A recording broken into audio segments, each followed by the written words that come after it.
பிரளய காலம் ஒன்றில் எங்கும் தண்ணீராக காட்சியளித்தது. அதில் விஷ்ணு பகவான் யோக நித்திரையில் இருந்தார். அப்பொழுது அவரது காதிலிருந்து மது, கைடபர் என்ற இரு அசுரர்கள் தோன்றினர். அவர்கள் 1000 வருடம் கடும் தவம் செய்து அற்புதமான சக்திகளை பெற்றனர். அந்த நேரத்தில் மீண்டும் இந்த உலகத்தில் உயிர்களை தோற்றுவிக்க பிரம்மன் அங்கு வந்து சேர்ந்தார்.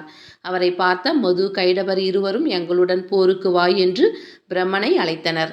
அவர்களின் சக்தியைக் கண்டு திகைத்த பிரம்மா விஷ்ணுவை துதித்தார். யோக நித்திரையிலிருந்து எழுந்து வந்த விஷ்ணு நெடும் போர் செய்து அவர்கள் இருவரையும் அழித்தார். விஷ்ணுவின் உடலிலிருந்து தோன்றியதால் அசுரர்களின் ஆன்மா வைகுண்டம் செல்லும் பாக்கியத்தை பெற்றது.